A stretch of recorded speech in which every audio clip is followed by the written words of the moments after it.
In this video, I want to go over two examples from your writing equations of parabolas worksheet. Allie had asked about some of these, and we tried to do Whiteboard Genie, and it didn't work out well. So this is the video that I promised you. Sorry, it's a little later than I intended, but here it is nonetheless. If you don't already have your worksheet in front of you, writing equations of parabolas that you did in class, please press pause and go get it. Now that you have it, turn your attention to question 11, and let's look at the information that we have. The parabola opens left or right. The vertex is at 7, 6 on the coordinate plane, and that the parabola passes through -11, 9.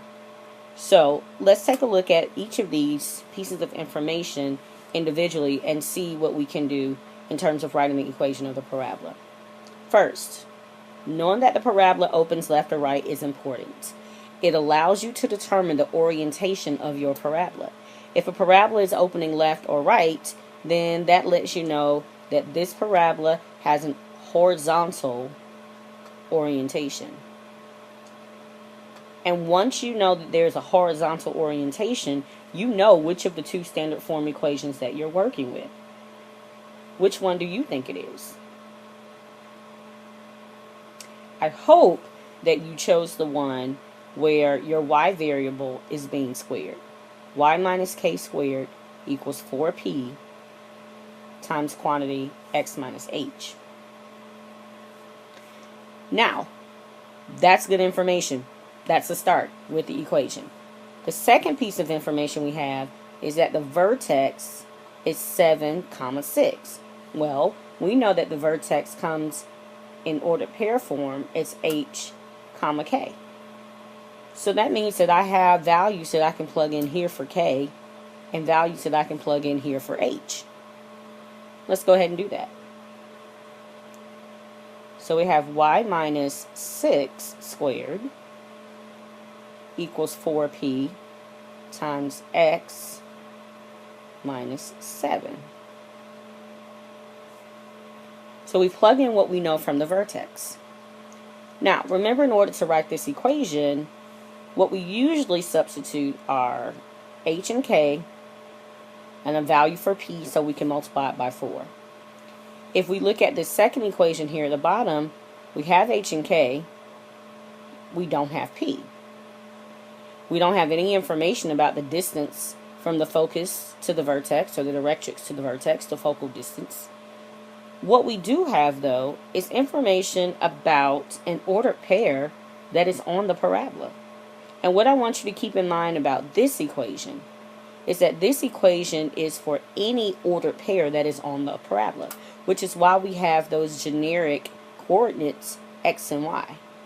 So this equation works for any ordered pair on the parabola. So now that I know this point is on the parabola, I have values for x and y.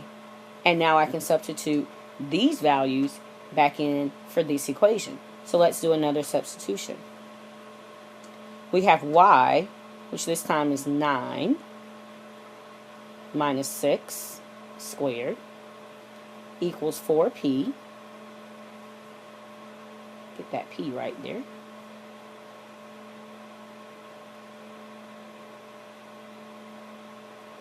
This time x is -11 minus 7. And so now we have all the information plugged in, and the only thing we're missing is p. And actually, if we go through and we solve this, we can find what p is. We need to multiply it by 4. So I'm going to show you a little trick here, and maybe we won't have to do that. So let's take a look at what we can do, just geometrically, or sorry, algebraically. So here, 9 minus 6 is 3, so this is 3 squared equals 4p. -11 minus 7 is -18. 3 squared is 9. And this is, I'm going to leave this as 4p times -18. And if that seems a little confusing, then I'll go back and show it another way.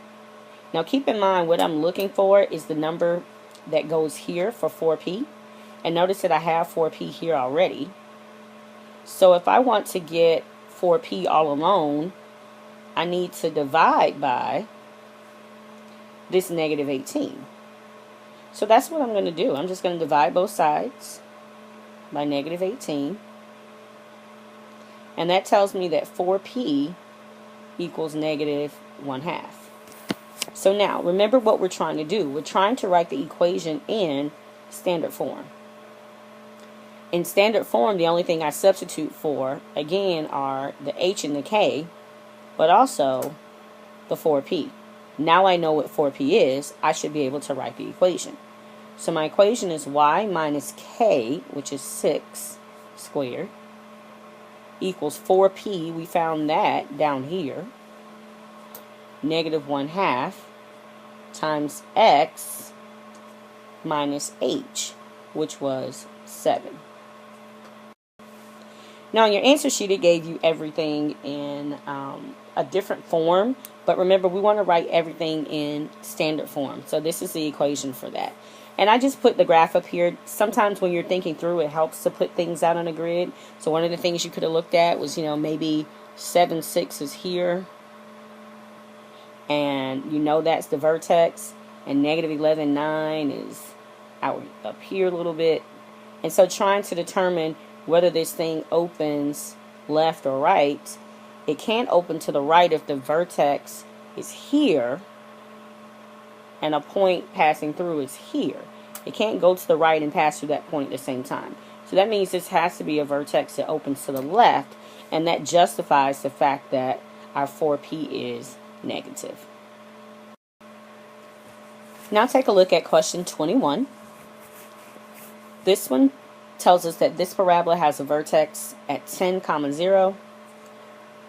Its axis of symmetry is the line y equals 0, and that the length of the lattice rectum is 1, and also a is less than 0. So let's talk about these a little bit. The vertex, we know what that is. It represents either the highest point or the lowest point on the graph. Axis of symmetry is the imaginary line that splits the parabola in half as a mirror image. Length of the lattice rectum. I gave you a challenge in one of the videos to go look up the lattice rectum and what it is. And what it is just a segment, or some call it a chord, depending on where you look, that passes through the focus whose endpoints are on the parabola itself. And then we're told that a is less than 0. So let's use this information to, again, write the equation of the parabola. Now I'm going to go to the graph for a moment. We know that the vertex is at 10, 0. So I have a vertex that sits here. And this being my x-axis and this being my y-axis. I'm told that the axis of symmetry is the line y equals 0. Well, that is the x-axis itself. So the x-axis is actually my axis of symmetry. So if my axis of symmetry is horizontal, that should give you some information about what this parabola looks like. It should let us know that we also have a horizontal parabola, that its orientation is a left-right orientation as opposed to an up-down orientation. So with that information, I should expect my parabola to either face left or to face right. It could also go this way. But then I have some information down here at the end about a being less than 0. Now, what this refers to is, if I were to write the equation in what's called general form, then I have two options. And you're probably used to seeing this one. Y equals ax squared plus bx plus c. I could also have x equals ay squared plus by plus c. Either way, the a they're referring to is this coefficient that's in front of the squared term. And if you remember from transformations of graphs, that lets us know about vertical compressions and stretches. But also, if it's negative, it lets us know about a reflection. And so if we're horizontal, then we're interested in that general form. And if a here is less than 0, then that lets us know that we have a parabola that opens to the left. And again, that information is useful because we use that to do this, to come up with a sign on our focal distance. So not to confuse us, I'll erase the dots on the right hand side. So in general, we know that we're working with a left-facing parabola, which lets us know that P is also less than 0. That P has to be negative. P is the focal distance. Now let's deal with this idea of the lattice rectum. As I said, the lattice rectum passes through the focus. I'm not sure where the focus is, but I do know it's on the axis of symmetry. And it has its endpoints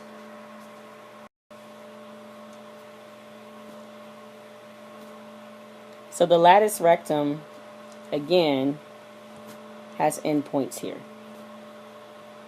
There we go. It wasn't cooperating at first. So this chord is the lattice rectum. And if you did your homework and your research like I asked you to, then you know that the length of the lattice rectum is the same as what? That pause was on purpose. I hope that you said its length was 4p. So now let's look at the information we have and see if it makes a little bit more sense. Here's what we know. We know we have a parabola that opens to the left. We know its vertex is 10, 0. We know that 4p is 1. You have everything you need to write this equation. You just have to know which one to use.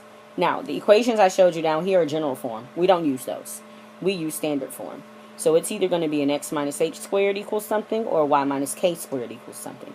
In this case, because the parabola is oriented horizontally, we're going to use the y minus k squared equals 4p times x minus h. And again, all you're plugging in for are h, k, and a number for 4p. This should be simple enough to write. K is 0. Y minus 0 squared. 4p is 1. And h is 10. So what we have is y squared equals x minus 10.